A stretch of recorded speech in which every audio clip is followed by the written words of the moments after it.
এখন থেকে আপনি প্রত্যেকটা ওয়াইফাইয়ের পাসওয়ার্ড কিন্তু খুব সহজেই বের করতে পারবেন। অর্থাৎ আপনি কিন্তু খুব সহজেই যে কোনো ওয়াইফাইয়ের পাসওয়ার্ড দেখতে পারবেন। এমন যদি হয়, সাপোজ ধরুন আপনি এক জায়গা থেকে ওয়াইফাই কানেকশন নিয়েছেন, কিন্তু সেই ব্যক্তি আপনাকে পাসওয়ার্ড দেয়নি। অর্থাৎ ফোনটা কানেক্টেড রয়েছে, কিন্তু এই কানেক্টেড থাকা ওয়াইফাইয়ের পাসওয়ার্ডটা কি আপনি জানেন না। কিভাবে বের করবেন আজকে এই ভিডিওতে সম্পূর্ণ দেখিয়ে দেব। অর্থাৎ আজকের এই ভিডিওর মূল টপিক হচ্ছে কিভাবে আমরা যে কোনো ওয়াইফাইয়ের পাসওয়ার্ড বের করব খুব সহজেই আমাদের মোবাইল ফোন দিয়ে। তো অবশ্যই ভিডিওটা প্রথম থেকে শেষ পর্যন্ত দেখেন, তাহলে বুঝতে পারবেন যে কোনো ওয়াইফাইয়ের পাসওয়ার্ড কিভাবে বের করতে হয়।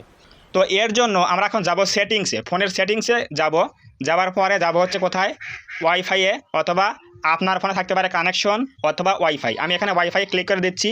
তো ওয়াইফাইয়ে ক্লিক করে দেওয়ার পরে দেখেন আমার এখানে কিন্তু ওয়াইফাইয়ের একটা নাম রয়েছে, নামটা হচ্ছে পাসওয়ার্ড লাগবে। তো এখানে দেখেন যে নামটা রয়েছে কি পাসওয়ার্ড লাগবে। তো এটাই আমরা কি করব, জাস্ট এখানে ট্যাপ করে দেব। ট্যাপ করলে দেখবেন যে এখানে কিন্তু অনেক ফোনে ট্যাপ করে ধরে রাখলে পরে অনেক সেটিংস চলে আসে। আবার এখানে দেখবেন যে আমার কিন্তু এখানে শেয়ার বলে একটা অপশন রয়েছে, এখানে এই যে নিচে শেয়ার বলে অপশন। তো এই শেয়ারে ক্লিক করব, তাহলে দেখবেন এখানে একটা কিউআর কোড চলে আসবে। কিউআর কোড আসলে কিন্তু আপনাকে এই কাজটা করতে হবে, একটা স্ক্রিনশট নিতে হবে। আপনার ফোনে ওয়াইফাই সেটিংয়ে গিয়ে দেখবেন কোথায় কিউআর কোড রয়েছে, ওই কিউআর কোডটা বের করে জাস্ট আপনি এখানে একটা স্ক্রিনশট নিয়ে নেবেন। তো স্ক্রিনশট নেওয়ার পর কী করতে হবে, সিম্পলি আমরা যাবো হচ্ছে এখন আমাদের ফোনের গ্যালারিতে চলে যাব। তো এখানে যাওয়ার পরে আমরা এই স্ক্রিনশটটা একটু ক্রপ করে নিচ্ছি। এখান থেকে এভাবে ক্রপ করে নেব। এইটা আমরা এখান থেকে জাস্ট এভাবে ক্রপ করে নেব, ঠিক আছে। এটা ক্রপ করে নেওয়ার পরে এটা আমরা সেভ করে নেব। তাহলে আমরা শুধুমাত্র একটা কিউআর কোড রাখলাম। আপনিও আপনার ফোনে কানেক্টেড ওয়াইফাই থেকে কিউআর কোডটা স্ক্রিনশট নেবেন, নেওয়ার পরে যাবেন হচ্ছে প্লে স্টোরে। তো প্লে স্টোরে গিয়ে সার্চ করবেন কিউআর কোড স্ক্যানার, এখানে লিখবেন হচ্ছে কিউআর, এই যে কিউআর কোড স্ক্যানার। এই অ্যাপটা আমরা কি করব, জাস্ট আমরা এখান থেকে ডাউনলোড করব। তো এই অ্যাপটা আমরা ডাউনলোড করার পরে কিন্তু আমরা এই অ্যাপ দিয়ে ওই কিউআর কোড দিয়ে খুব সহজেই পাসওয়ার্ড দেখতে পারবো। এটা কিন্তু খুবই একটা অদ্ভুত বিষয়, আপনি যে কোনো কানেক্টেড ফোনের ওয়াইফাইয়ের পাসওয়ার্ড খুব সহজে বের করতে পারেন এই উপায়ে। তো দেখেন এই যেখানে ওপেনে ক্লিক করলাম, ওপেনে ক্লিক করার পরে এখানে আমরা সব কিছু অ্যালাউ করে দেবো। এরপর দেখবেন এখানে কিন্তু একটা আইকন রয়েছে উপরে, এই যে ইমেজ বলে অপশন রয়েছে, এখানে এই যে ইমেজ বলে অপশন। তো আমরা এই ইমেজে একটা ক্লিক করে দেবো।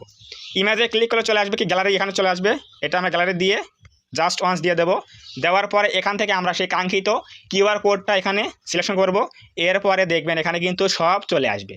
একটা ক্লিক করলাম, সব কিছু বেরিয়ে গেল। এখানে দেখেন নামটা কি আছে, নেটওয়ার্ক নেম, পাসওয়ার্ড লাগবে টাইপ WPA, পাসওয়ার্ড হচ্ছে 16 12 76 45 92 MB। এইটা কিন্তু সম্পূর্ণ বের হয়ে গেল এই কিউআর কোডের মাধ্যমে। আপনি প্রথমে দেখবেন আপনার ফোনের সেটিংয়ে গিয়ে ওয়াইফাইয়ের মধ্যে ঢুকে কোথায় কিউআর কোড লেখা আছে অথবা শেয়ার অপশন রয়েছে, কিউআর কোডটা স্ক্রিনশট নেওয়ার পরে আপনি এই কিউআর কোড স্ক্যানারটা অ্যাপ নামিয়ে নিয়ে জাস্ট ওই ফটোটা ক্রপ করার পরে কিউআর কোডটা রাখবেন। কিউআর কোডটা এখানে আপলোড দিবেন। আপলোড দেওয়ার পরে দেখবেন ক্লিয়ারলি পাসওয়ার্ড কিন্তু দেখিয়ে দেবে। এই উপায়ে কিন্তু আপনি যে কোনো কানেক্টেড ফোনের কিন্তু ওয়াইফাই পাসওয়ার্ড খুব সহজেই কিন্তু বের করতে পারেন। তো অবশ্যই বুঝে গেলেন কিভাবে আমরা ওয়াইফাইয়ের পাসওয়ার্ড নিজেই আমরা বের করব ওয়াইফাইয়ের মালিক ছাড়াই। তো যদি আজকের এই ভিডিও থেকে কিছু বুঝতে পারেন, কিছু জানতে পারেন, তাহলে অবশ্যই আজকের এই ভিডিওতে একটা লাইক করে দেবেন। কমেন্টে বলবেন আজকের এই ভিডিও কেমন হয়েছে এবং আপনার কেমন লাগলো অবশ্যই কমেন্টে বলবেন। এবং কোনো কিছু বুঝতে অসুবিধা হলে অবশ্যই কমেন্টে বলবেন, আমি রিপ্লাই দেওয়ার ট্রাই করব। এবং আপনি যদি এই চ্যানেলের মধ্যে প্রথমবার আসেন তাহলে অবশ্যই এই চ্যানেলটা সাবস্ক্রাইব করে দিয়ে পাশে আসা বেল আইকনটি অল প্রেস করে দিয়ে রেখে আমাদের এই ছোট্ট পরিবারের সদস্য হয়ে যাবেন, যাতে করে নেক্সট টাইমে আমি কোনো এরকম হেল্পফুল এবং ইনফরমেটিভ ভিডিও আপলোড করলে আপনারা সহজেই পেতে পারেন। তো ধন্যবাদ সবাইকে, দেখা হবে আগামী কোনো নতুন এরকম হেল্পফুল এবং ইনফরমেটিভ ভিডিওতে।